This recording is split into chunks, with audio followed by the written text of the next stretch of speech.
but the best there was at what he did. You got to remember the charm of the man.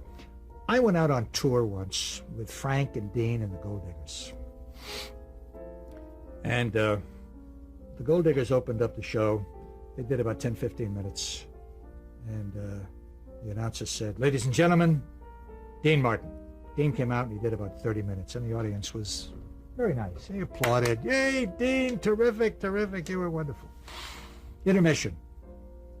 Intermission starts. It's over, rather. "Ladies and gentlemen, Frank Sinatra." Frank walks out on stage. An audience of 3,000 people stand up giving him a standing ovation. He hasn't sung a song.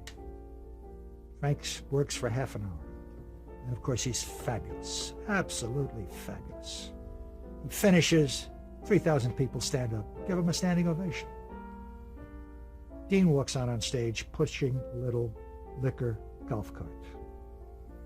And for the next 30 minutes, the two of them are horsing around on stage, singing and kidding around.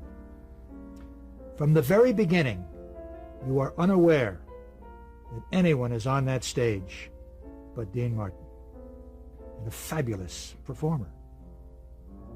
But Dean is a total entertainer. Total. You were not aware that Frank was on that stage. Your eyes were focused on Dean. Every little move, every little gesture. Frank got a few laughs here and there, but everybody was just watching Dean. And I never, ever forgot that.